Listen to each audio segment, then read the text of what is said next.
Sister Laila live. Sister Laila live. Weekly for the happy hour. Ask Sister Laila live. Sister Laila invite your friends and family. Get cozy. Ask Sister Laila.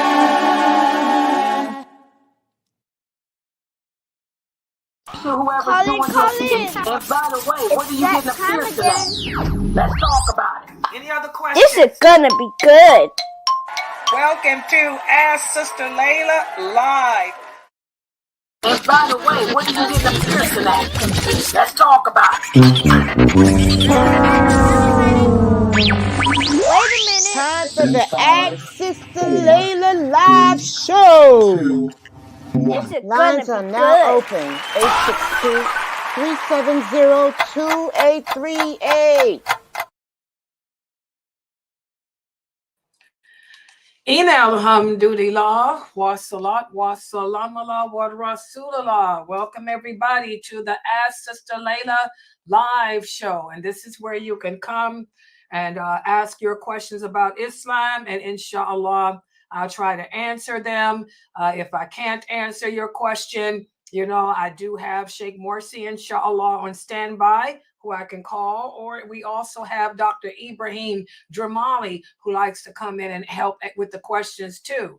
And again, if you are streaming, if you are watching me from YouTube, Facebook, LinkedIn, Twitch, Rumble, or X, all you have to do is type your questions on the screen, and inshallah, I'll be able to see them and answer them.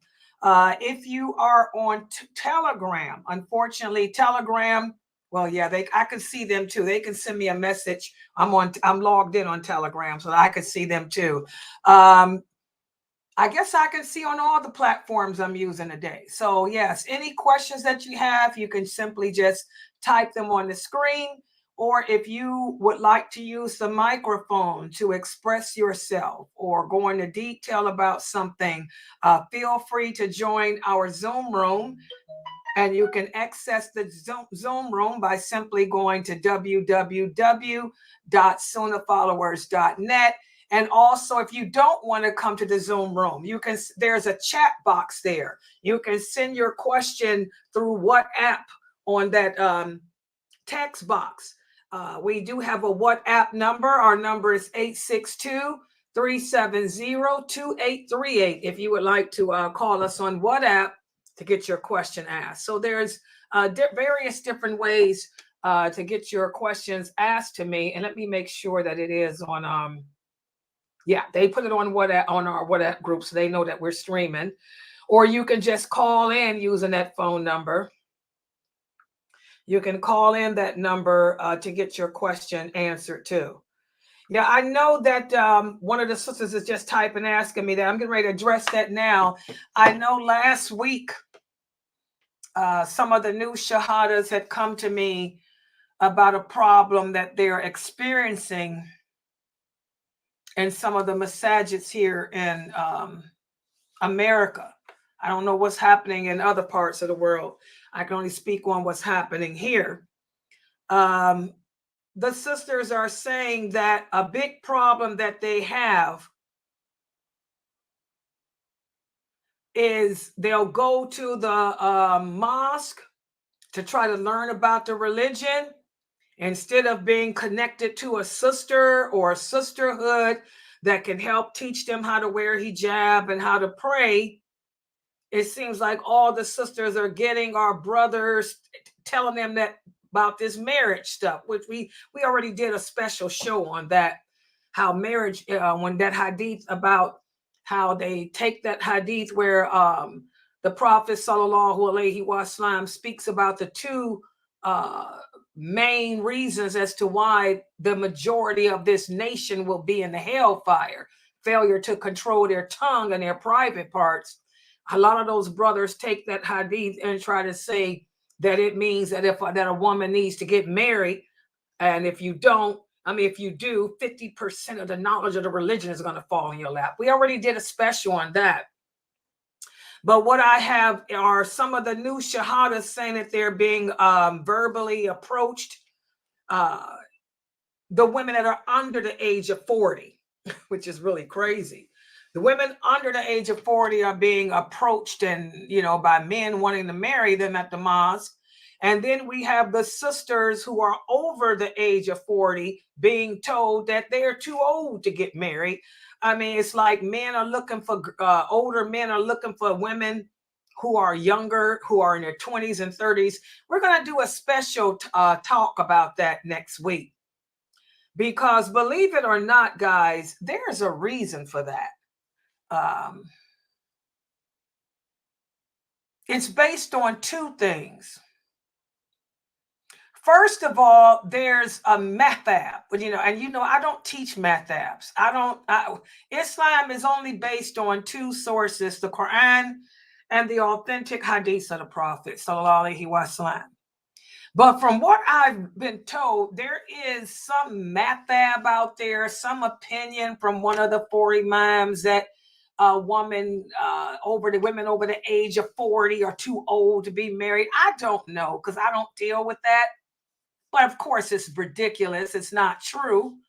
And so some of the sisters are saying how they get married.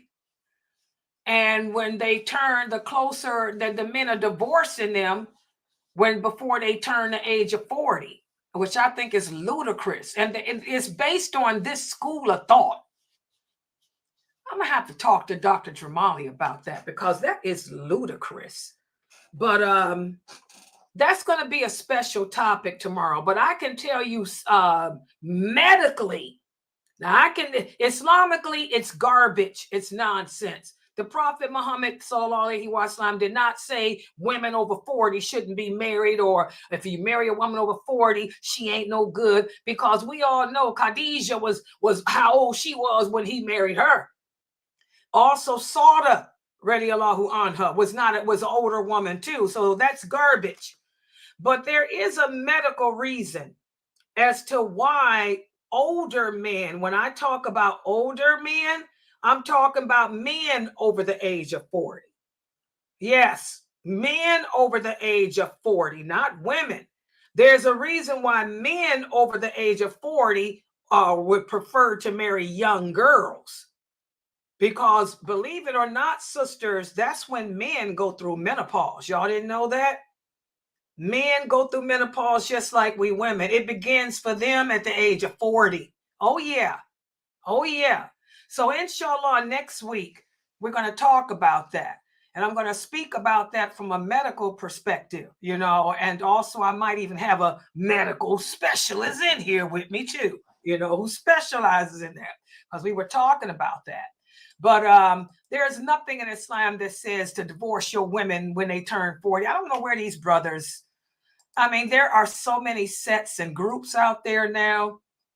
I can't keep up with them. Like I say, if they don't give you evidence from the Quran, if they don't give you evidence from the authentic hadith, all I can tell you, new sisters, is just run away from these people, because I've never heard of half the stuff y'all tell me. Yeah, my new shahadas, half the things that you sisters are telling me, I've never heard of. I've been giving dawah for over 50 years, and I haven't heard about none of this stuff. These different sets, methodologies. Yeah, it's just run away from that garbage. Yeah, and like I tell you, sisters that are new to Islam, if you need help finding an Islamic community, send me an email. I basically know how to research to see where some good mosques are in the different states. Jamali knows a lot of people. So does some of the other brothers that teach here. So like I said, just shoot me an email. And inshallah, I can help you sisters that are having a hard time finding a decent community. Never heard of this stuff. But yes, that's going to be next week. Yeah, next week, I needed a week to prepare, and I needed a week to advertise it. I really already know what I'm going to do. In fact, just as the commercial we've come up with, let me show the commercial that we came up with for next week, inshallah, guys. Let me play it here. Ooh. Assalamu alaikum. Hot topic for this upcoming Ask Sister Laila live show. This Friday, 9 p.m. Eastern. Ustada Laila Nashiba, she will be addressing the older men chasing younger women to marry to feel young again. Walis and imams seeking new shahadas to marry to complete half their deen and more.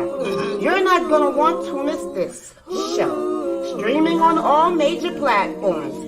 See you there, inshallah. Channel Sunnahfollowers.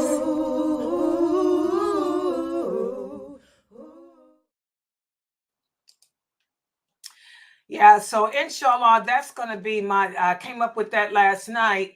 Next week, we'll talk about that, because there's a lot of issues there that you sisters are bringing.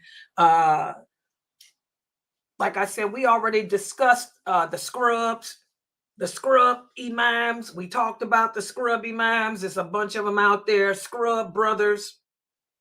I did a special talking about how they take those hadiths of the Prophet sallallahu alaihi wasallam and twist them around. Their marriage is not 50% of your religion, meaning just because you marry does not mean Allah is going to give you 50% of the knowledge of Islam. That's garbage. And so I'll address this. It's a medical reason why these men who are over the age of 40 are looking for younger women. It's a medical reason why. That menopause ain't nothing to play with. Menopause ain't nothing to play with for women, and it ain't nothing to play with for men either. So we'll talk about that next week. But any questions y'all have now, you guys can start typing them on the screen. And again, there's the call-in number. There's the link to the website. And you guys can just come in with it. Yeah. Yes, go ahead, brothers. Yeah, you brothers too. Just type your questions, inshallah. Yeah. You have any in the Zoom room while they're typing theirs? Who's here? Fame? Yeah, there's none for now. Okay. And by the way, Fame is there in the Zoom room. So if you guys do join the Zoom room and you want to type, be anonymous or whatever, type it for her and she'll read it out loud to me. Don't send it to me as no private message because I don't do private chats anyway. But I'm going to tell you why I don't do private chats, because I can't see them. I'm streaming. I'm using a streaming program. Ain't no private messaging here. So that ain't going to happen. So you got to go in there and type it on the screen in the Zoom room. And Sister Fame. Yes, go ahead. Okay, yeah, I was just, let me see what he's, yes, it's amazing because I had just left a message for Brother Shaheed. I don't know if y'all can see what the person's typing on LinkedIn to me. I don't think y'all can see it. But the brother here is talking about my series of the sins of disbelief. Well, this is really amazing. I had just right before this class sent a message to Brother Shaheed. Yes, there are sins of disbelief, guys, that a lot of Muslims are not aware of. And I have a series I teach. The last time I taught that series was 3 years ago in 2021. I taught it when I taught this class I'm teaching for Get to Know Your Lord. I usually cover that topic when I'm teaching about the awliya of Allah and the awliya of Shaitan. So I teach it every year, but it's just called, I just throw it into that Aqidah class on sins. So inshallah, I will reteach that when we finish the book of Daryl Kirk's book on marriage. In fact, write this down, Fame, so I don't forget that I said this to these brothers. I will teach the sins of disbelief when we finish the book on the sacred bonds, okay? Because a lot of Muslims are not aware that if you die upon some sins that fall in the category of disbelief, you die as a kafir. Unfortunately, a lot of Muslims think that shirk is an Arabic word. It doesn't just mean to associate partners with Allah. Like I tell you guys, one Arabic word can have 300 different meanings. Did y'all know that? There's 300 different ways you can say lion in Arabic. A lot of people don't know that. That's a trivia question. Okay. So shirk does not just mean to associate partners with Allah. Shirk also means to disbelieve in Allah. And there are sins of association, sins that if you die upon, they put you in that category of associating partners with Allah. There are sins that of disbelief, sins of disbelief that if you die upon, you die a kafir. An example is one that everyone should know is arrogance. Arrogance. Yes, arrogance is a sin of disbelief, for example. What does it mean to be arrogant?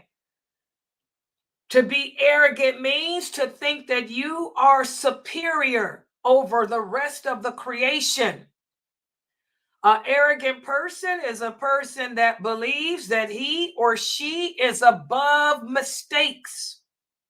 In other words, you're saying that perfection belongs to you. Okay, when only Allah is perfection. Yes, go ahead, Brother Jamal. You can just type them. Yeah. Walaikum salam. It's good to see you, Brother Jamal. Let me give a shout out to my brother Jamal here. Yeah, y'all can see him. He's on YouTube. That's Brother Jamal. He got a picture of El Hajj Malik El Shabazz. MashaAllah. That's my brother Jamal. Yeah. Alhamdulillah. Yes. For example, arrogance, to think that you're above correction, you're above making mistakes. That's a sin of disbelief. That's a sin that Fir'aun suffered with. That's why he's a kafir. So if you die upon the sin of arrogance, thinking that you are superior over all, that you are above making mistakes, you are above correction, that's a sin of disbelief. So yes, I do a whole series on that, and I'm going to do that, inshallah. I'll go back to that series since I have so many of you brothers asking me for that series. Yes, suicide is another one. Suicide is a sin of disbelief. That's why Allah says in the Quran, the person that does that will be in hell forever. There's no coming back from it, because that's a sin of disbelief. To take your own life is a sin of disbelief. I don't care what these brothers today are telling y'all that there's different types. Who said that? Did Allah say there's different ways of ending yourself? No. Any way you end yourself, and it's a sin of disbelief. Yeah, so that's a class I teach, and I'll teach it again, inshallah. Okay, let's look at the questions from Brother Jamal. May Allah be pleased with Brother Jamal and forgive him of his sins. I mean, he comes every Friday. Okay, he says a brother wants to ask, last week, a person asked him for money, claiming that he needed it, and the brother gave it to him. Okay. Now the brother is thinking that the person might have scammed him and feels like that person is after him. What should he do? Okay, first of all, even if the person did scam you,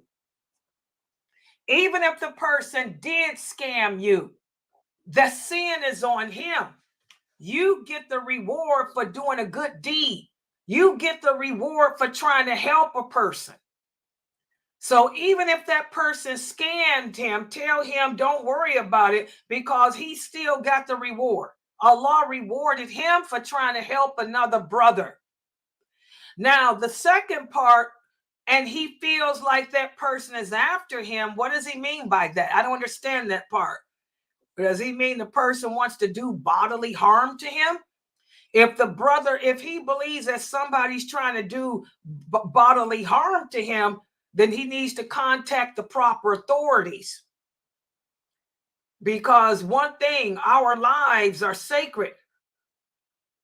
So if he feels that someone is trying to hurt him or harm him, he needs to contact the proper authorities. But in regards to the person scamming him, that person just scammed himself. We have a hadith from the Prophet, sallallahu alaihi wasallam, where he says, anyone who tries to, basically he's saying, anyone who tries to scam another person, it's as if you scammed Allah, and you're going to answer to Allah. And the person that helped you, they get a reward for helping another person in need. And Allah knows best. But if he think his life is in danger, he need to contact the proper authorities. Yes. Okay, here's another question Jamal has. He said a brother wants to know, what should he do about his laptop and mobile after seeing news reports about devices exploding and causing harm to people. And he also thinks that Zionists are putting dangerous substances in Muslims. Okay, let's deal with the first part. What should he do about his laptop and mobile? Nothing. It only it's the instances of that happening is so rare. I got about 6 computers and 4 laptops. Ain't nothing exploding on me. Okay, and if they do, sarah. We have to remember, guys, as Muslims, we are not superstitious. We have to trust in the qadr of Allah and trust in Allah. We have to understand that nothing can harm us unless Allah wills it. And if Allah wills it, nothing you can do. Every one of us has 2 angels assigned to the front of us and 2 angels assigned to the back of us. The job of those angels is to protect us against what's not meant for us. The Prophet Muhammad sallallahu alaihi wasallam also said in another authentic hadith, pessimism, that's another form of disbelief. That's another sin of disbelief. We have to stop being pessimistic. We have to stop fearing man and instead fear Allah. So you're going to give up your laptop and your phone because some people claim that laptops and phones are exploding? First of all, where's the proof of it? You don't even know if it's true because you can't believe everything that you see on TV. We're living in a computerized world today. We're living in the age of the AI. How do you know that that stuff is true? And look where it's coming from. It's coming from non-believers. So you're going to stop living because the non-believers say that the oxygen has poison in it. So you're going to stop breathing. And also the same thing with the second part. The Zionists are putting substances in medicines. This is what I was talking about earlier today. Boycott. This is not Islam. This is not from Islam, guys. We are so much like the Kafirs. Okay? We have to understand, guys, that Allah is the creator of everything, including evil. Allah is the creator of good, and Allah is the creator of evil. And Allah sends his wrath, his punishment, to whomever he chooses to send it to. And if Allah is getting ready to send a calamity your way, that calamity can either be a test for you or it can be a punishment for you. And if he's decreed for it to come your way, there's nothing you can do to stop it. The ink has dried. The book is sealed. You cannot run away from your fate. Does everybody understand that? Medicine comes from Allah. What proof do you have that Zionists are putting substances in medicine to harm Muslims? I mean, really? Do you believe in Allah? Allah says, if the entire world, O Muhammad, this is a verse in the Quran, O Muhammad, if the entire earth were to come together to harm you, they would not be able to harm a hair on your body unless I allow it. And if all the world were to come together to benefit you, they wouldn't be able to lift a finger if I allow it. We Muslims have to work on our Aqidah. We have to stop watching TV. Turn off the TV. Stop watching this stuff in Gaza. Stop. That's what I was talking about earlier. And these brothers have taken it to the extreme. We have too many Muslim speakers who have incited fear.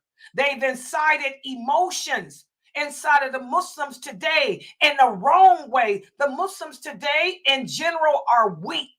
That's why Allah sent this war. This is the war against Islam that Allah said he would send. This is not Zionists attacking just Gaza. This is the war against Islam that began during the Bush regime, and it ain't going to stop. It's going to intensify till it's all over the earth. You can't stop it. Allah is trying to tell you to believe in him. Allah is trying to tell you that he's in control. Allah is trying to tell you stop giving power to man and give power to me. I am the one in control. I bring it, not man. So as long as you Muslims keep on fearing man instead of fearing Allah, which you won't, you're going to keep doing. You're not going to get better because the prophet said y'all going to continue to get worse. Okay? This war ain't going nowhere. You have to stop fearing man and fear Allah. Understand that Allah is in control. And stop listening to these brothers on the internet. Stop watching dead bodies. Stop watching people dying. Because all it's doing is making your iman drop to the point where you're going to commit suicide. I'm going to tell y'all what's going to happen. You're going to end up killing yourself because you've given up on Allah, because you're allowing the media, social media, and these emotional men and these emotional women that can't accept the decree of Allah to destroy you. The Prophet sallallahu alaihi wasallam said every nation has their pagan fire worshipers. The fire worshipers of my nation are those who claim to be Muslim, but they don't believe that Allah is in charge, that everything good and bad comes from him. So it sounds like this brother is falling in that category where he doesn't believe that Allah is in power. You have to stop being pessimistic. Stop thinking that men have power over you, and instead work on your aqidah, your belief system. Stop watching TV. Stop listening to these radical Muslims who are inciting you to get angry and blow up stuff. They're inciting you to kill yourself. We got Muslim Zionists too. They got an agenda too. We got some terrible Muslims who have their own agenda too. Okay? Stop listening to these crooked people and focus on yourself, your iman. Learn how to get to know your Lord. Know your Lord. And then you'll be able to walk tall, trusting in Allah, not fearing anything but Allah. The believer fears no one but Allah. I know I got angels around me to protect me from that which ain't meant for me. So I'm going to eat my food. I'm going to take my medicine. I'm going to drink my Starbucks. I'm going to, cause everything that Allah made lawful is good and clean. Cause Allah said it is. I don't care what man says. Allah says that sickness and disease comes from him. He said, but know that I never send a sickness. I never send a disease without sending a treatment. So take the treatment. Take your treatment, bro, before you fall in the category of disbelief by killing yourself by not taking your medicine. Stop giving power to man and put that power on Allah. And this is another example. Brothers of the Sunnah, y'all better stop all this. You ain't doing no good with all this Gaza. What you doing is inciting the Muslims to suicide. We talk about what's going on. Everybody know what's going on. The prophet said, tell the people the cause and effect and how to make it stop. The way to make it stop is through Iman. Calling the Muslims back to Iman, to La ilaha illallah. All y'all doing is inciting these young Muslim kids to kill themselves, to apostate, to call each other kafir, like the person called me a kafir because I drink Starbucks. You brothers, y'all need to get it together. You destroying this ummah. You ain't helping this ummah. You're destroying it. And by the way, guys, there's nothing in Islam. There is no verse from the Quran, nor is there any authentic hadith from the Prophet where Allah or the Prophet said, when you are fighting somebody, you have to boycott them and not eat their food. The Prophet ate the food of the Jews and the Quraysh, and he was fighting them. And they ate the food of the Romans and Persians, and they were fighting them. That's not Islam. Like I told you guys earlier, y'all have adapted the ways of kafirs. Kafirs go on hunger strikes, not Muslims. We don't kill ourselves. The food comes from Allah. Allah provides, not man. Kafirs do hunger strikes. Kafirs protest the decree of Allah. Kafir boycott and die of hunger. We're not kafirs. We're Muslims. The companions didn't do hunger strikes. The companions didn't go around with signs protesting against the Romans and Persians and Quraysh. The companions didn't go around boycotting goods with each other, with the Christians and Jews and Romans either. The Prophet let the Kafirs do that. The Roman people always boycotted. They boycotted back in the time of the Prophet too. The Prophet let the Kafirs boycott their own people because that's the signal. When your own people are boycotting you, that lets you know that you're doing something wrong. So where do y'all get this where y'all think that a person has to boycott, and because I'm not acting like a kafir woman holding up a sign, I'm going to take my behind downtown Cleveland, Gaza, and boycott, protest, because I'm not doing that. I'm a Zion lover and I'm a kafir. And because I'm not denying myself the things that Allah made good and clean, which is coffee, I'm a kafir and I'm a Zionist. Y'all need to stop that. That's not Islam. That's terrorism. And you guys are allowing terrorists to influence you.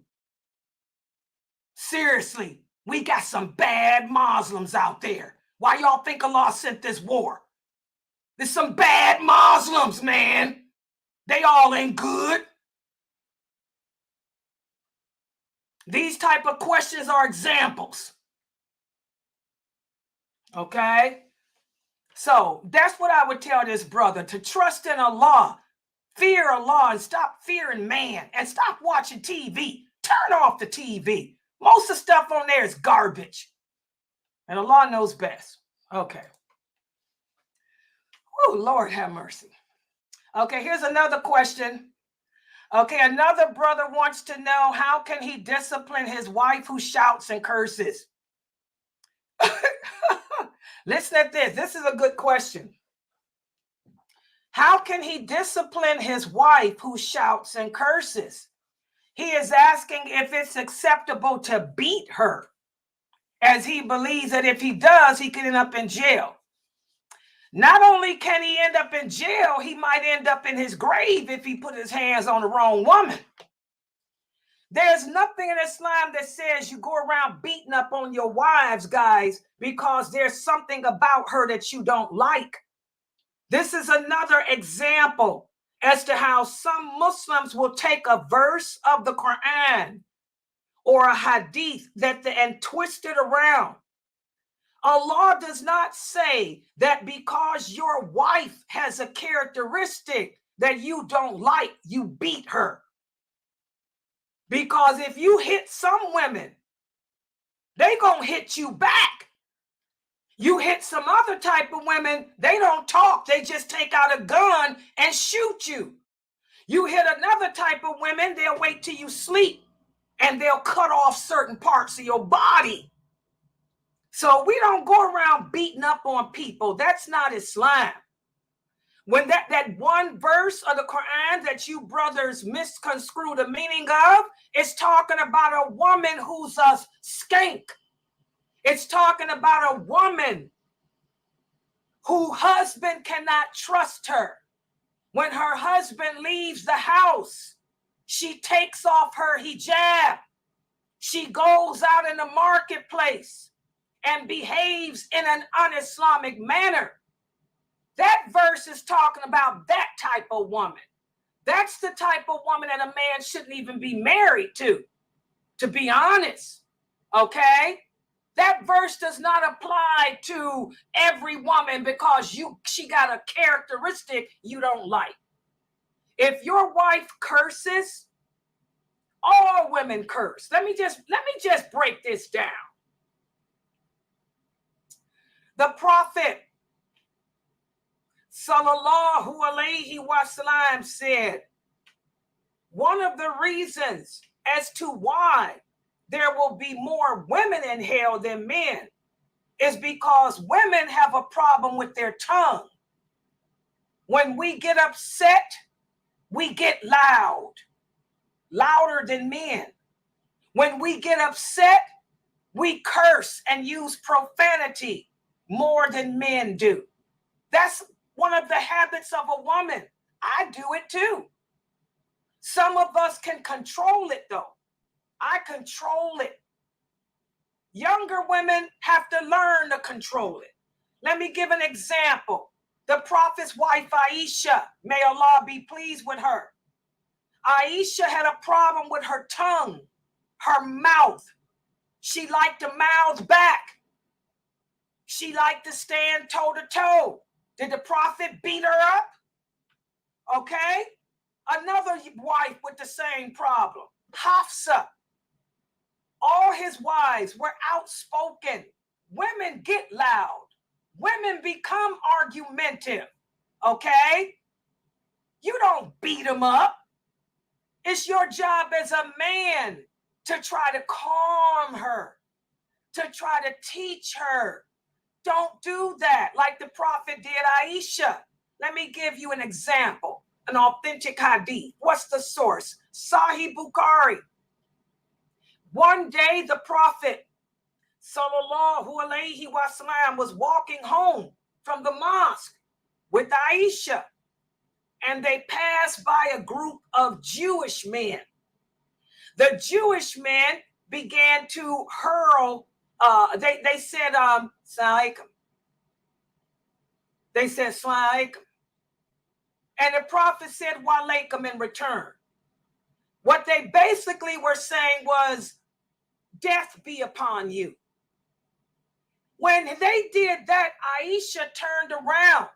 She said, don't you talk to him that way. That's my husband. That's the Prophet. The Prophet grabbed Aisha. He said, Shway, Shway. She said, oh, Prophet of Allah, did you hear what they said to you? He said, yes. Did you hear what I said back to them? I told them the same to them. He said, don't you know, Aisha, your tongue, your tongue, your tongue, your tongue. He said, Allah hates ugliness, Aisha. He hates ugliness because Aisha was feisty. She was a woman like me. I'm like that, feisty. Okay, and she was young. I'm older, so I got it better controlled now. When I was young, I was crazy. Okay, the prophet told her Allah hates ugliness. You don't mouth back with them like that. You got into an argument with them. What if they had have attacked me? What if they had have attacked you? He said, you put me in a situation where I would have had to defend you. And we could have gotten hurt. He said, there's a better way to respond. I said the same to you. So when they cursed me, I turned the curse back around on them. He said, Aisha, you got to think. Don't be so emotional. Don't be so quick to mouth off. So that's an example. That's how we women are. Women are mouthy, especially when they're young. Okay? And they're loud, depending on the culture. Arabic women are loud. African American women are loud. Okay? Chinese women are more soft and more subtle. Okay? But you don't go around beating up on nobody. You just sit down and talk to her. Just tell your wife that she has to learn to control her temper. The same way the prophet told Aisha and Hafsa, learn to control your temper. Learn to speak without all that shouting, with all that yelling. And make dua for your wife. Because that's what the prophet did. He prayed for Aisha. He prayed for Hafsa. He made dua asking Allah to soften them. He didn't go around beating them up. Do you brothers understand? Don't put your hands on a woman. The Prophet sallallahu alaihi wasallam said the best of men are those who are good to their wives. And I am better than all of you, he said. He never put his hand on any of his wives. And all his wives were outspoken women, strong women. And Arabic women are very loud and very, very dramatic. All right? So I hope that answers the questions. And Allah knows best. I hope that answers his question. Yeah, subhanAllah. Okay, next question. Let's see. I'm doing all him. Okay. Okay, did that answer his question, Jamal? Brother Jamal? Yeah, tell him we don't beat up on our women in Islam. Men don't beat up on their wives. That's garbage. We don't beat up on women. It's crazy. Yeah. Try to talk to her. All right. Okay. Brother Ahmad, he has a question. He said, I have a question. In order to ask forgiveness from Allah, does he need to ask that particular? Yes. You have to repent from your sins individually, guys. Can anybody tell me why? Because in order for your repentance to be accepted, Brother Ahmad, you have to first stop doing the sin. Secondly, you have to feel bad about it. Thirdly, you have to be determined to not do that sin again. And fourthly, if that sin involved violating the rights of another person, you have to make that restitution. So, for example, if you smoke cigarettes and you fornicating and you drinking, you got to stop smoking. You got to stop fornicating. You got to stop drinking. So that's an individual thing. That's repentance, tawbah. Now, if you're asking me, can you make a dua saying, oh Allah, forgive me for the major and minor. The major sins are the sins we do deliberately. For those sins that you do knowingly and deliberately, Brother Ahmad, you have to do it individually. The minor sins are the mistakes we make. The minor sins are the sins that we don't even know that we're doing. That's the difference between a major and a minor sin. Write it down. What is the difference between a major sin and a minor sin? Major sins are deliberate, intentional actions of disobedience. So you have to make the proper tawbah, repentance. Minor sins are the mistakes we make. What's a mistake? A mistake means I didn't know it was haram. So when you make dua saying, oh Allah, forgive me for my minor sins, you're basically saying, oh Allah, forgive me for whatever mistakes that I'm making that I'm not even aware of. So you can say that all day if you want. But for the deliberate, knowing, intentional sins, you have to make separate tawbah. Is that clear, Brother Ahmad? You have to go through the steps of tawbah in order for it to be accepted. I hope that's clear.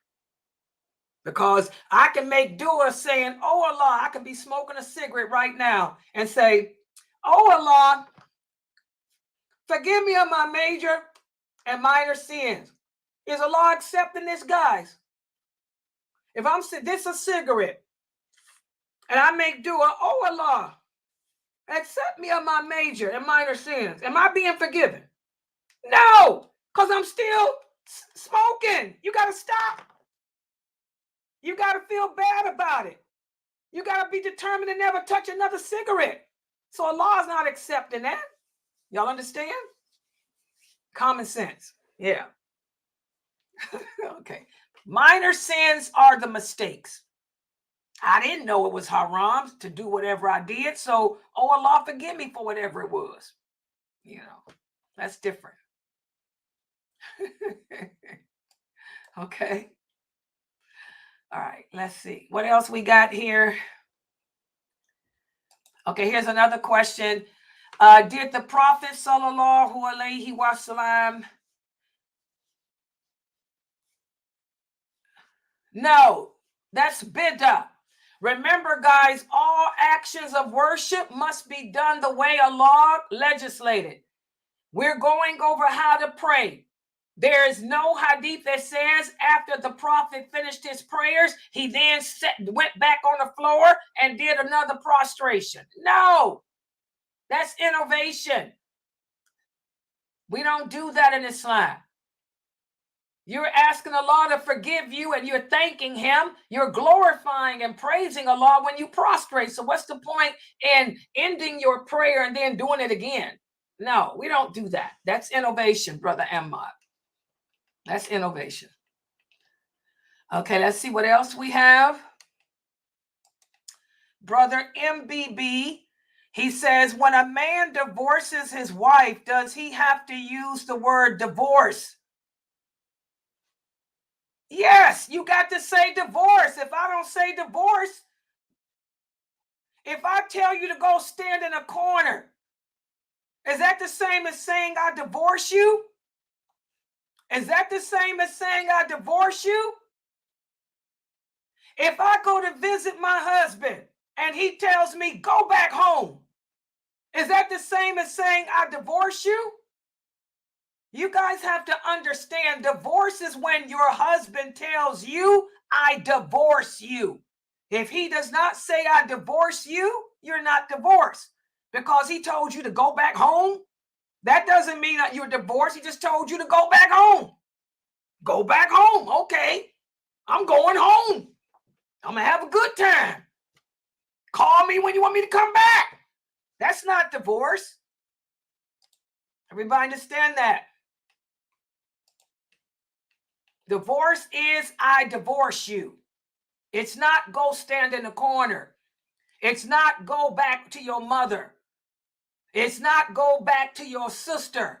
It's not go visit somebody. Y'all understand?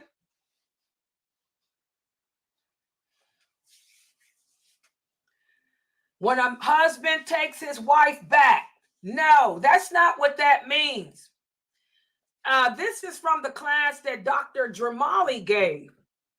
When he broke down the meaning of those verses in the Quran, that where Allah says when a man takes back his wife, have witnesses, What that means is it should be known. It should be known. That doesn't mean that if you want to take back your wife, you got to wait until you go find two brothers. No, you tell your wife, I take you back. And then you have to let it be known.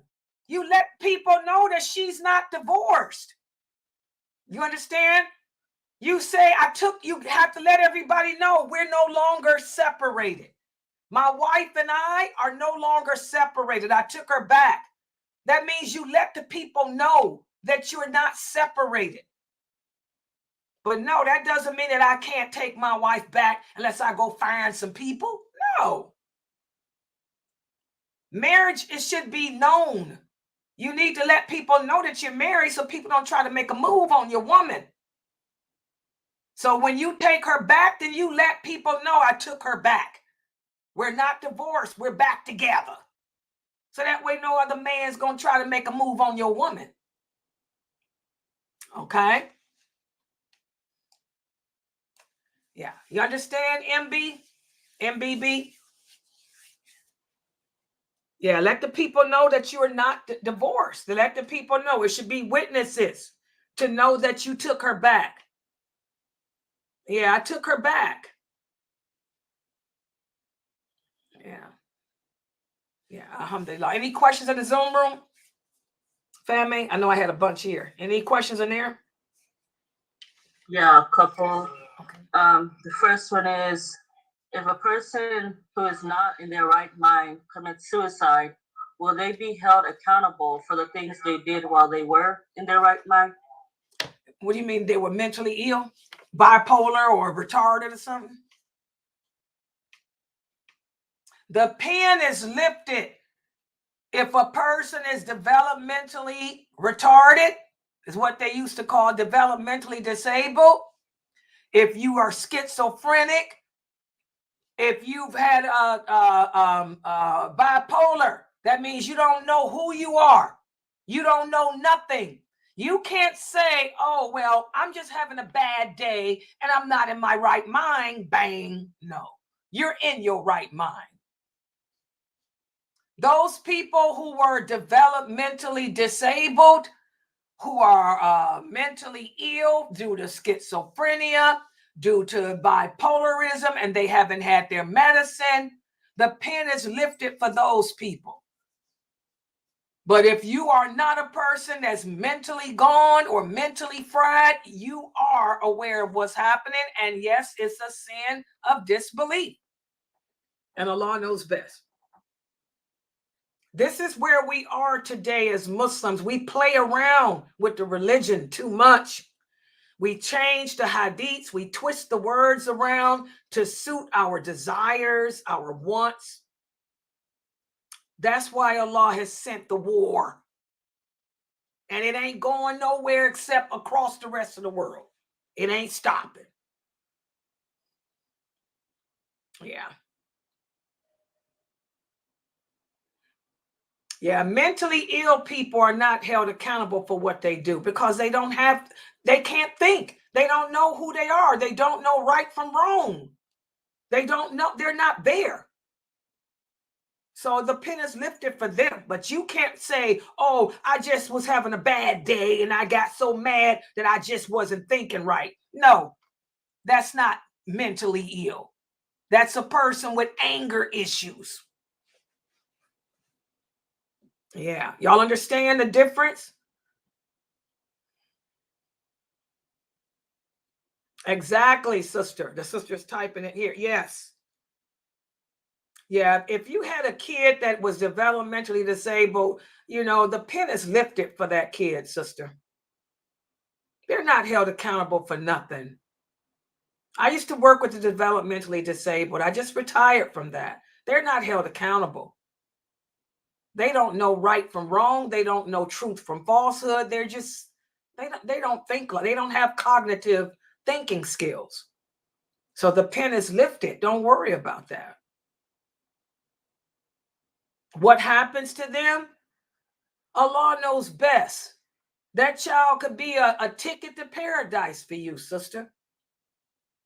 You know, that child could be a ticket to paradise to you. Allah could have given you that beautiful child, you know, as a means of forgiving you of all your sins, because you're going to spend the rest of its life and your life caring for it, nurturing it, because he can't think on his own. He could be your ticket to paradise. So don't feel bad. Don't look at it like Allah is cursing you because you have a developmentally disabled child. I worked with that population for 36 years. I miss my clients. You know? Yes, it's not a curse. Who told you that? Who told you Allah cursed you? Yeah, you guys be careful listening to these people on the internet. Allah knows best. You understand? These people know less. You do? See?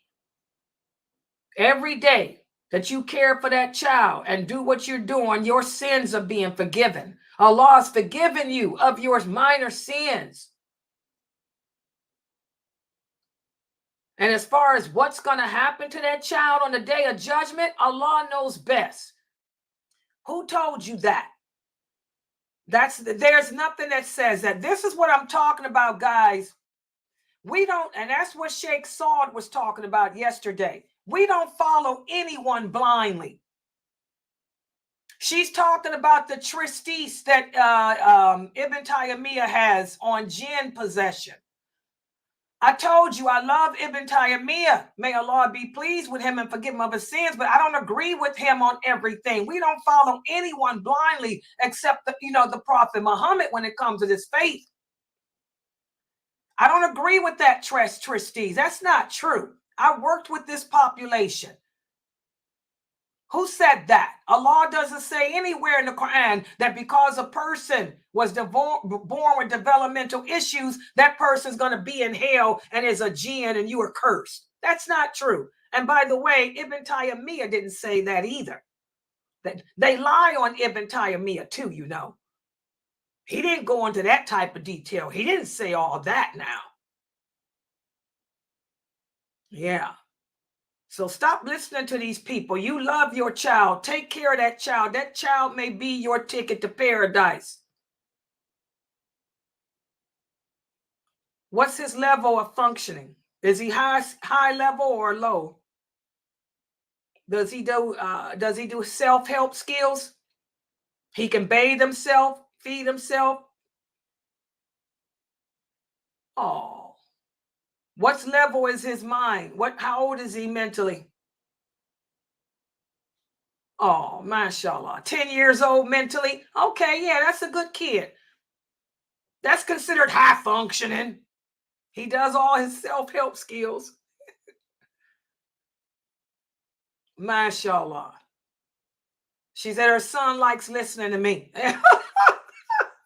I'm not surprised. I worked in that field. They are my clients. My clients miss me. I heard that they still listen to me too. They'll come log in here and listen to my streams.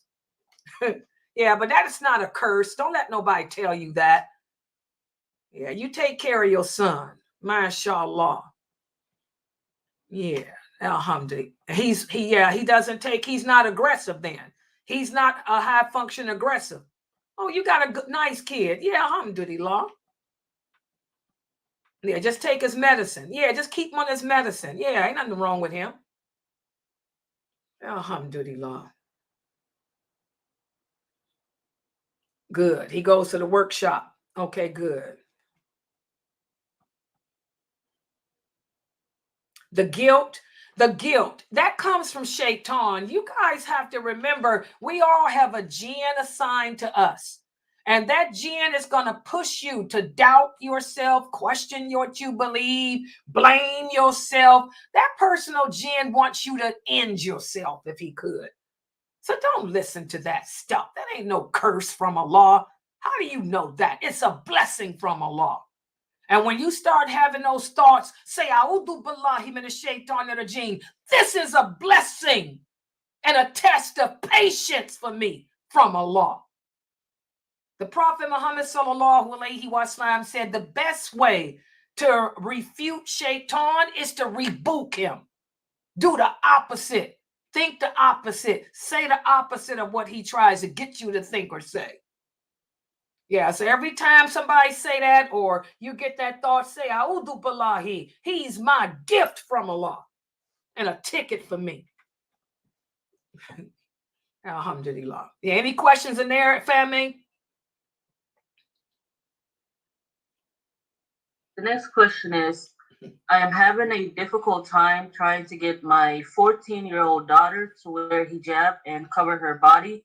I just learned from you recently that we were supposed to teach our children at the age of 7, but I did not know that. What can I do now? Any advice? This is the problem. That's why we should have had our daughters covering up at 7, because once she's puberty. Once a girl gets her period, guess what, guys? She's a woman. And you as are a woman too. You know you can't make no woman do nothing, you know? Nothing I can tell you to do. I mean, because she's going to do what she wants to do. She's going to take it off when you ain't looking. And if you go to hit her, she's 14. She can call 911 kids on you. You know, is she banned too? There's one thing you can do. If you're African, you can send her back home to Africa. Is she African? She from Nigeria, Somalia, Ghana, Tanzania. I got them all here.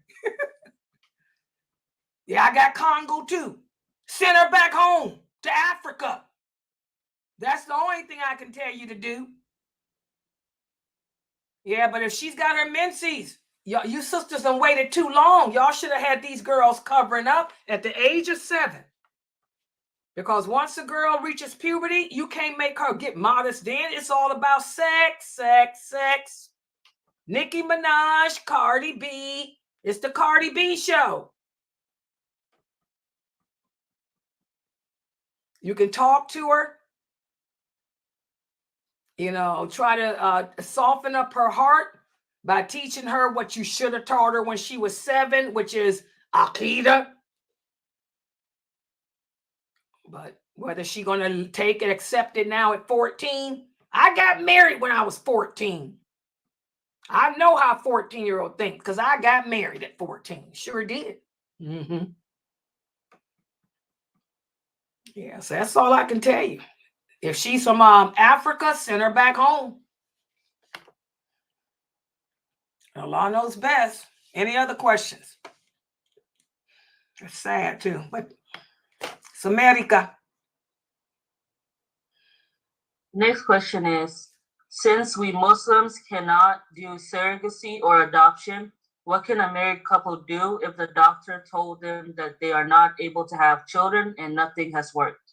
Well, then all you can do is learn to accept the qadr of Allah. That's it.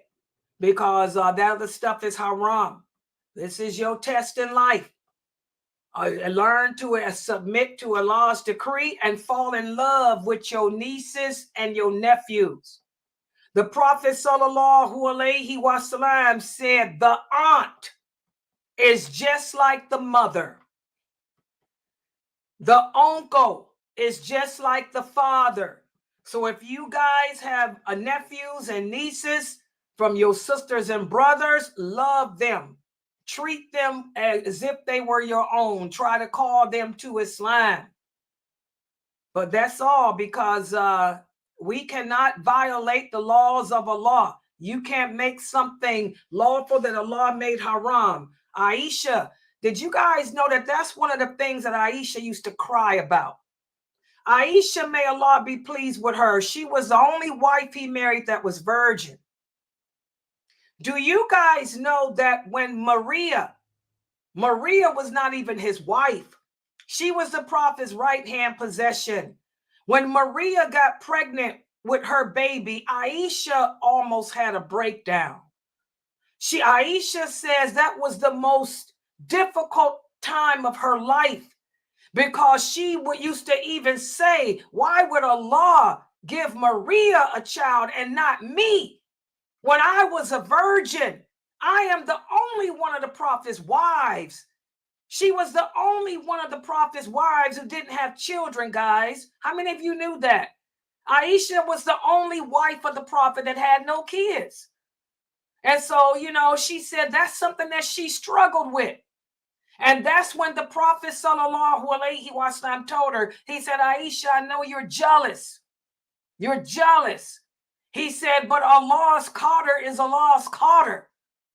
He said, but don't you know, Aisha, that the aunt is just like the mother? So he told her basically to attach herself to her nieces and her nephews. And that's what Aisha did. And also Aisha used to sponsor little girls. She would have the orphan girls come and stay with her. Okay. After the prophet died, she took in the orphan girls to teach them Islam. So that's all you can do. You and your husband are going to have to accept the qadr of Allah and keep it moving and keep making dua. Keep making dua because Allah does have miracles happen. There's a lot of people out there who were told that they cannot have children. And when they stopped worrying about it and accepted the qadr, bam, the woman just ended up pregnant out of nowhere. So never lose hope and faith. Keep making dua, but don't transgress Allah's laws because this is just your test. If you don't have children in this world, you have hundreds of them in paradise. And just attach yourself to your nieces and nephews. And Allah knows best. Yeah. The next question is, if you're having hardships after hardships in life, how do I know if it is not a curse from Allah? The Prophet sallallahu alaihi wasallam was asked this question. And the Prophet sallallahu alaihi wasallam said, faith manifests itself at the first strike of a calamity. When something bad happens, what's the first thing that goes through your mind? Do you think, man, I should have been wearing hijab? Or do you think, wow, I'm so glad I wore my hijab and prayed my prayers today? You know, because only you know your condition. You know. Look at your life. What are you doing that you know you ain't supposed to be doing? If you're doing things that you know you ain't supposed to be doing, then it's a curse. Okay?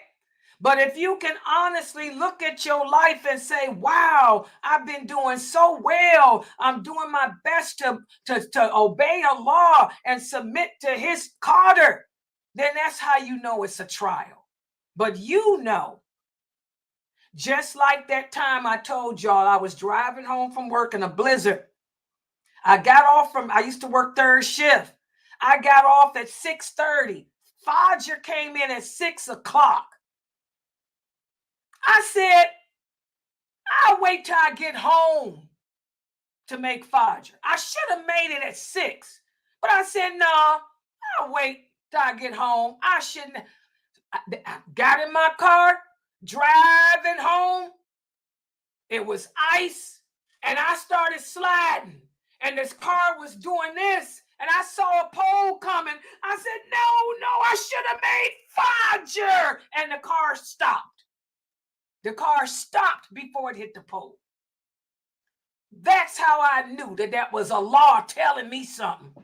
Allah was saying, Layla, don't you ever put off your Fajr again, because I could end you in 1 second. So that's how you know. Look at your life. You know, deep down inside, you know if Allah is cursing you or punishing you, because you know what you doing that you shouldn't be doing and what you ain't doing that you should. So everybody knows. Ask yourself, and you'll be able to come up with your own answer. And Allah knows best. Next question.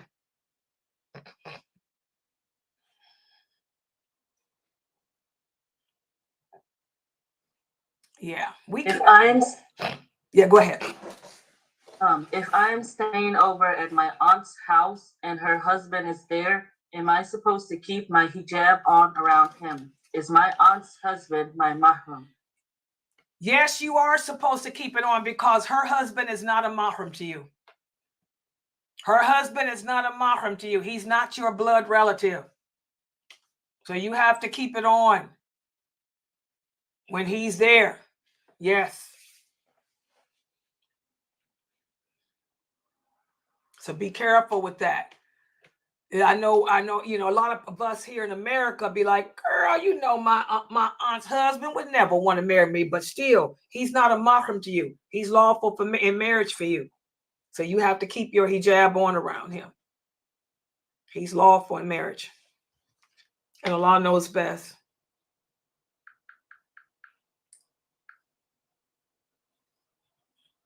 Next question, go ahead.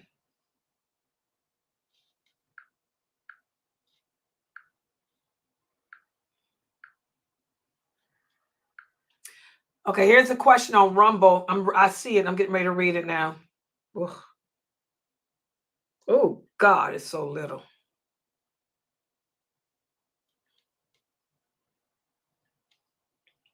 Okay. Okay, the sister is asking about prayer. Does she have to wear? Okay, let me answer this. And we did talk about this in my class on the prayer. The prophets, when it comes to praying at home, sisters, the laws are not as rigid for us. If you have on a pair of pants and a top that covers you and a hijab, you're good enough to pray. Yes, you can pray. The pants can be tight-fitting. The pants can be tight-fitting if you're in your house and you're praying. You can wear tight-fitting jeans. Okay? The rules are not as rigid for the woman as far as the dress when she's in her home with the prayer. And yes, your head should be covered, but not the face. Don't cover your face. But your head, yes, you should have on, cover your head. And Allah knows best. But it doesn't it can be blue jeans and a top. Blue jeans and a top and a hijab. Yeah, you can play that way. In the house. And Allah knows best.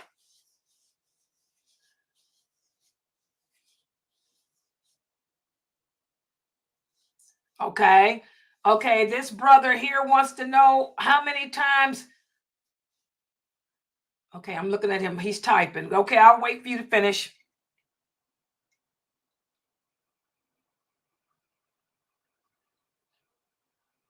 Oh, gosh.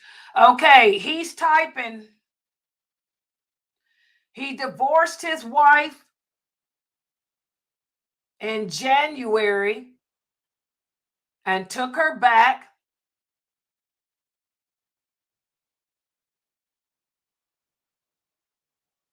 Then he divorced her again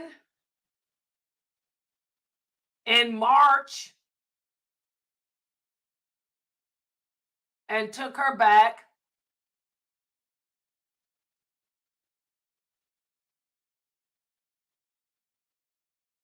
Wow. He said he just divorced her again. Can he take her back? No. That's it. 2 times. What's up with all this divorcing? This is what we shouldn't do. You get mad at her, I divorce you. She get mad at you, you are this. It's over. You can only divorce a woman and take her back twice, Aki. That's it. It's over now. What if you didn't mean it? You shouldn't have said it. I'm sorry. It's a done deal. As Jamali would say, done deal. As Jamali would say, that's a done deal. You young people have to learn to control yourselves. Yeah, we can't do that. Y'all getting me? I mean, no, so it's over. She got to pack her stuff and go home now. She's done. That's it. It's over. Too bad. It's over.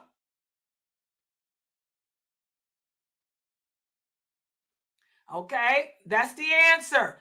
But like I said, you can go ahead and talk to somebody else, but you're going to get the same answer. You can only take, and that's why Umar, a lot of people lie on Umar. They say that Umar changed the laws of Allah when he did not.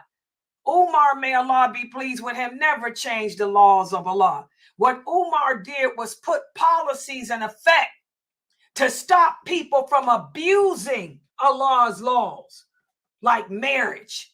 Okay? You shouldn't have done it. So you're done. She goes home to her mother and father. That's it. It's over. Take the babies too. Oh yeah, the babies go with her. It's a done deal. You allowed your anger to destroy what could have been a happy marriage, a happy home. And to get back with her ain't gonna be nice either, because you can't get back with her until she marry another man and taste his sweetness. Oh, over. Once she tastes another man's sweetness, she probably ain't gonna want you back. I'm keeping it real. I'm a woman. I know how women are. She tastes another man's sweetness, she moving on, bro. It's over. You shouldn't have did it. It's over. Can't help you. Adios. A bientôt. A la prochaine fois. And that's a lesson to the young kids here. We have to be careful, guys. I don't care what type of disagreements you have with your husband and wife. We have to sit down and talk about it. Like the brother said, he's got a wife that likes to be that's loud and shouts. You know, she's probably African-American or Arab. Arabic women are known for being loud, and African-American women are loud too. Okay, we get very loud and passionate, but you're going to have to learn to curtail it, tone it down. And if you're a good man, you can help your wife to tone it down. Because if a woman loves you, she's going to do what it takes to be with you. She's going to do what it takes to please you. And she's going to tone it down for you. You know, but the issue, the words of divorce and all that crap, I mean, like the prophet said, the tongue is like a sword. What comes out of your mouth, you can't take it back. The damage is done. So here's a nice little happy family torn apart because somebody couldn't control their temper.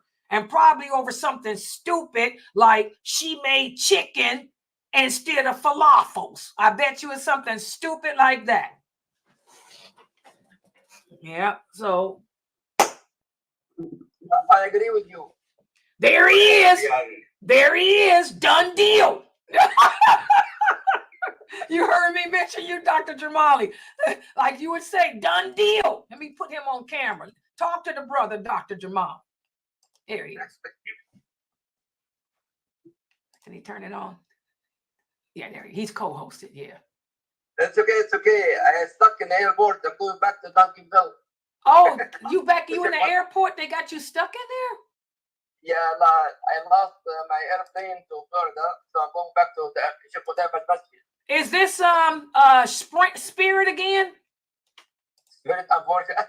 I keep telling you to stop. You know, they got another place, airline called Breezeway. Check out Breezeway Airlines. Spirit is messed up. That would likely even we try, but the other choice is to see my daughter. That's only Spirit. That's why I didn't normally American airline or get that go, but I stuck. I have no other choice. Oh but my God. At least we will check what the bag is. Okay, now this, like I said, so I told this brother right? He is a done deal, right? Yes. By the way, I spoke to Sheikh Qutayba yesterday. Today I spoke with Sheikh Qutayba today to have 1 day for Sunnahfollowers for the youth. Yeah, did you give him my salams too? Qutayba done grew up. He was 16 when he was on here. I told him and he's ready, inshallah, I'm in the schedule. he's in Oklahoma. The day after Jummah, he went to Oklahoma.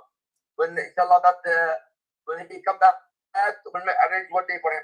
Yeah, because we miss him. He grew up on this site. He the one that taught me how to stream. Yeah, my little Kuteba, who's a grown man now. You know, subhanAllah. But he is inshallah today, and he said no problem. Inshallah, we'll do it. That's good. Yeah, we can have our little Kuteba back. MashaAllah, he's good. That's Dr. Jamali's student. Y'all remember him? He was 16. He's a grown man. Imam now, you know. Okay,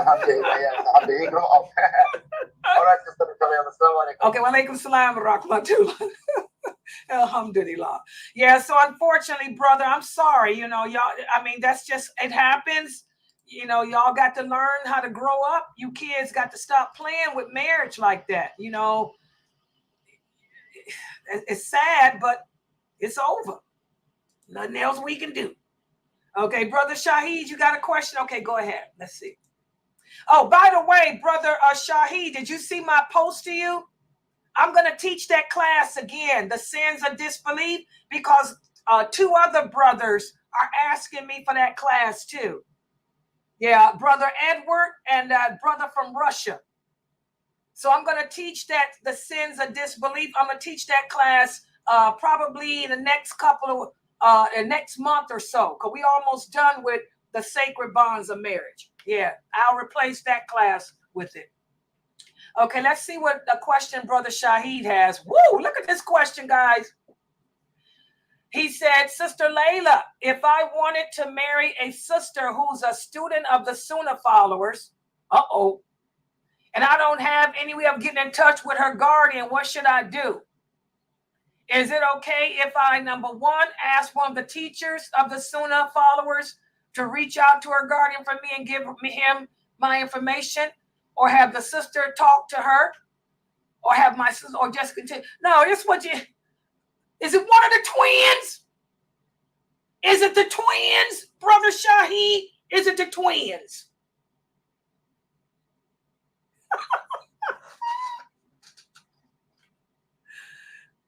If it's one of my Sunnahfollower students, just let me know, because I'm like a mother hen over my babies that grew up here on my website. You let me know, and I can ask my twin if they interested. Oh, you know, I got my twins. Okay. Yeah, just let me know. Now, if you're interested in one of my students, seriously, guys, if you guys are interested in one of my students, just let me know. You talk to me, and then I'll see if my student is available. And if she's available, I'll give you her father's phone number, because all my students are Africa. They are all born in the U.S. I mean, born in Africa. They got Walis, their fathers. How do you know who it is, Mina? You know who he talking about? Oh, well, whoever it is, just contact me, and I'll get in touch with my babies or my baby's mother. If it's one of my baby's mothers, I'll get in touch with their mother, and she can give the number to me for you to contact her father. Yeah, just let me know.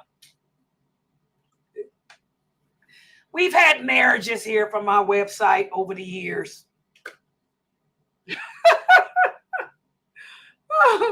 Yeah, we've had lots of marriages here from my website. Alhamdulillah. Yeah. I do have some students who are looking for husbands too, brother Shahid. I got a couple of my students that I know for a fact that's looking for husbands. Just let me know. Yeah, any other questions?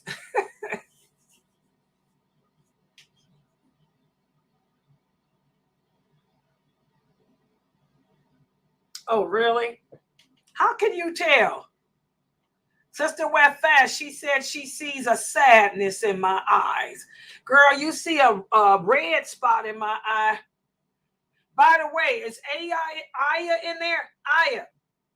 Is Aya here? Aya. Is Aya in there? Let me see. Hold on. No, she's not. Oh. My daughter told me the same thing Aya did. Told me to put a compress on it. I said, that's what Aya said. Put a compress on it.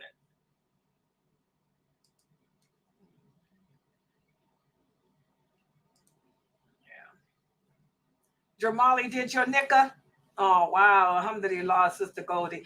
Yeah, that's Jamali's specialty. He specializes in marriage and divorce. That's his specialty.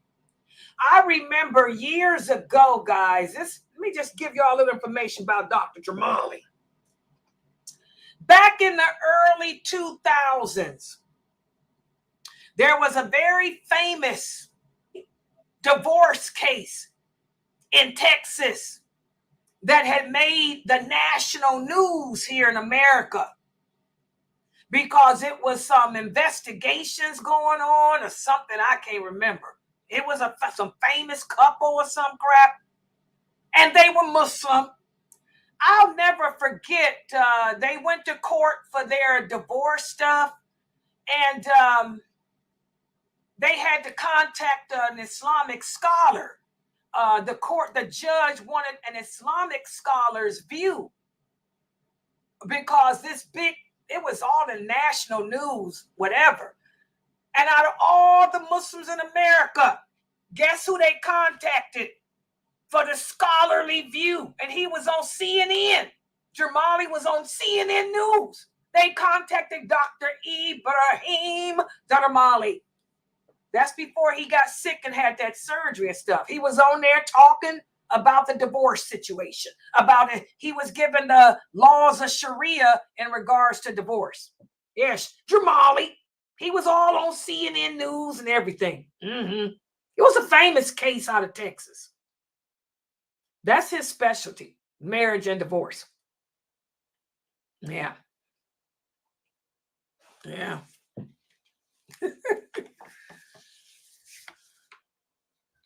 He did, Sister Goldie. Yeah, and Dr. Jamali doesn't like doing divorces either. He hates that. He'll try to keep the family together. You know, Jamali will work with you to try to keep the couple together. He doesn't like the family breaking up, especially if there's kids involved. Yeah. Alhamdulillah. Yeah, any other questions? Any other questions in there, family? No, that's all here.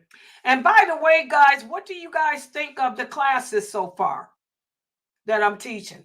I mean, we're covering a lot of information about Islam. I know the brothers want me to add the sins of disbelief, which I will do. We got Sheikh Saud here, and this lecture that Sheikh Saud's doing on how to, what to accept from the people of knowledge and how to recognize the scholars and the people of knowledge from other people. We got a lot of good stuff coming out of this website. That's why I'm always asking you guys to please support us. You know, we need donations. It takes money to keep this website going, man. And I'm just praying that you guys donate so we can continue to stream our lectures and classes and stuff here. And as you guys can see, we're going to add a couple of more. Dr. Ali. Dr. Ali will resume his classes when he can. And he's got a brother who specializes in hadith, who's from Morocco. He's going to be joining our team too. So we're going to have a new brother joining our team who from Morocco, whose specialty is hadith. And as you guys can see, Dr. Jamali's going to bring Qutayba in. Qutayba grew up on this little website. He's an imam now, and we can broadcast Qutayba's lecture. Okay, so we're always trying to, yeah, he's in the Duncanville Mosque. For those of you in Texas, yeah, Qutayba's, he's the imam of the Duncanville Mosque. Y'all remember him? Yeah, he could be on here lecturing. Yeah, so we're always trying to bring more here. Oh, you liked that class, the parables of the Prophet Muhammad sallallahu alaihi wasallam. That was one of my favorite classes that I taught too. That was the book written by Sheikh Atlee. And by the way, guys, I will be putting Sheikh Atlee's shorts out. Where's the brother? Brother Abdul Rahman. Is he in here?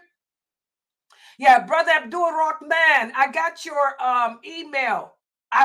Thank you for that link, because I had to find a program to download Sheikh Atlee stuff with, and I got a program. I had to pay for it. The website. That's why we need donations. It ain't no free program. But thanks, Abdul Rahman, because what I'm going to do is now that I got that software I'm using, I'll be putting more Sheikh Atlee's shorts out.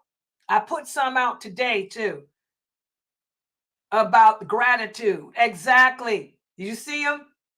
Yeah, if you guys go to the YouTube channel, click on shorts.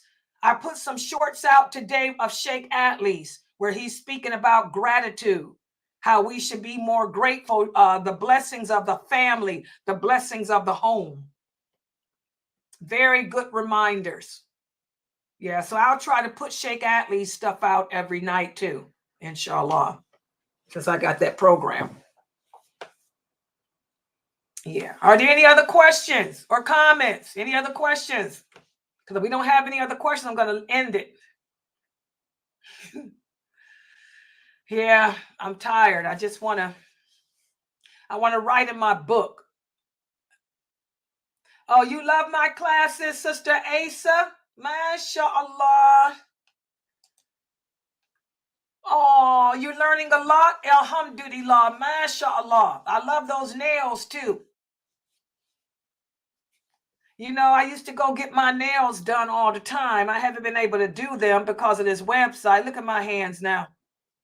If I was at work, they talk about me because I kept my nails always polished, and they not now. I'm typing. I break them off all the time. And I'm always biting them. Nerves. You know, it's called anxiety. Loneliness and anxiety. Loneliness will kill you, and so will anxiety. Yeah.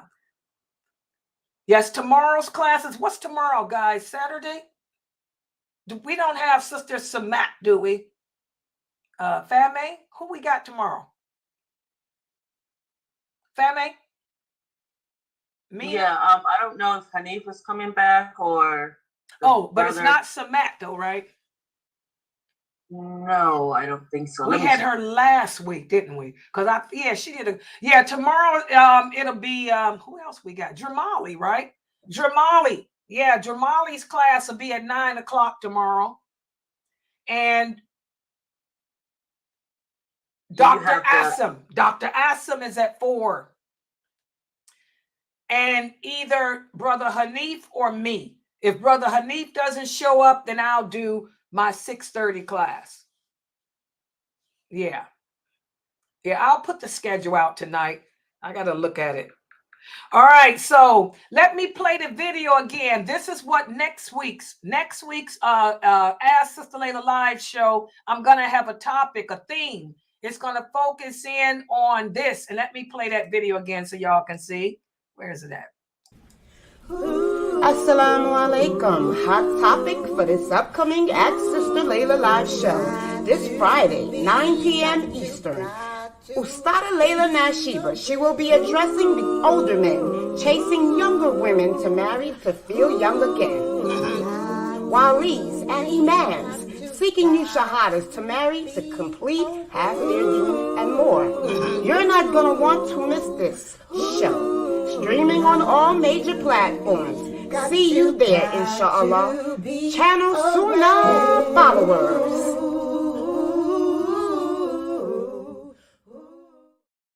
Yeah, we're going to address that next week. I don't know what set this is, but I might have Dr. Jamali in as a special guest because I don't know what set that is. They say that it's a method that they don't, a woman, it shouldn't be married if she's over the age of 40. I've never heard of it. I'll talk about it with Sheikh Morsi and Sheikh Dr. Jamali. Yeah, but we'll talk about that. And I'm going to give you guys the real medical reasons why. There's medical reasons why men in their 60s and 70s and 50s prefer to marry young girls. I'll talk about that. But as far as this so-called new set of men who they think that they follow some thought of women being young, I don't know. I ain't never heard of it. But we'll talk about it. That's going to be next Friday, inshallah. I'll put that advertisement out. All right. Okay, I want to thank everybody for joining and participating in this session of the Ask Sister Laila live show. I'm going to log out for tonight so I can try to chill, relax, write in my book. You know, my wolves are calling me. You know, I'm trying to get this book done. I'm on a schedule to have this book out and published by December, inshallah. So I want to focus on writing in this book tonight. So I want to thank everybody for joining. I will put the schedule out, inshallah. Make sure everybody's here tomorrow. The first class will be at 4 p.m. with Dr. Assam. And by the way, guys, he sent me a topic. His topic is, wait a minute. I forgot all about Dr. Assam.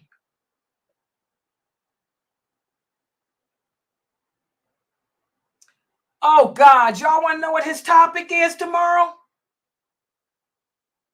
Love, love, love.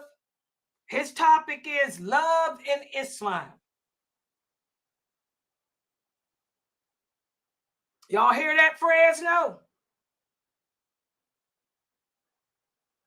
Dr. Asim's topic is love. I won't be here. Where you going? I got something to do. Oh, the rest of y'all be here. He's talking about love, Anissa. Love, Yeah. love in Islam. It's all about love. What's love got to do with it? Hey, ain't nothing but a something motion. Hey, Geechee, get it? Ain't that a song, y'all? Love got to do with it. Yeah. Oh, she got beat up. That's the lady that got beat up by Ike. That's Turner. Tina Turner. Hello. Get it, Goldie Hawn. Ike beat her up. He beat her crazy. Yes, he did. And he wasn't no Muslim. He was not a Muslim. And he beat her crazy. Yeah. Oh, wait a minute. What is this, y'all? Hold on.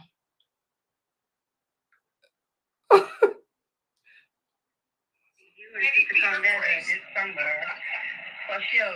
Yeah. Oh, wait a minute. I don't do winter in Ohio. No. Oh, okay. You to come down there this summer for show. I don't do winter. Okay. All right, guys. Yeah, that's this topic. It's called love. Love in Islam. That's all I know. It's all about the love, love, love. All right, guys, let me log out for tonight and kick it with these old women in the Zoom room. We're going to talk about what love got to do with it. Let's talk about Ike Turner and Tina. You know he was on Judge Judy. Did y'all see Ike Turner before he died on Judge Judy? One of the Ike cats was suing him. Anissa, did you see that? No. Girl, he got sued by the Ike cat. One of the Ike cats was suing him because he owed her $500. Wow. And he gonna sit there and tell Judge Judy, you know what they say about me. They lied on me. Tina put that book out about me, and everybody they say things ain't true. I don't owe her no money. Sounds just like it. That's what he said. But yeah, that's Ike Turner. All right, guys, I'm gonna log out for tonight. Inshallah, I'll see you guys tomorrow at 4. The topic for Dr. Asam's class is love in Islam. Subhanakallahumma wa bihamdika ashhadu an la ilaha illa anta astaghfiruka wa atubu ilaik.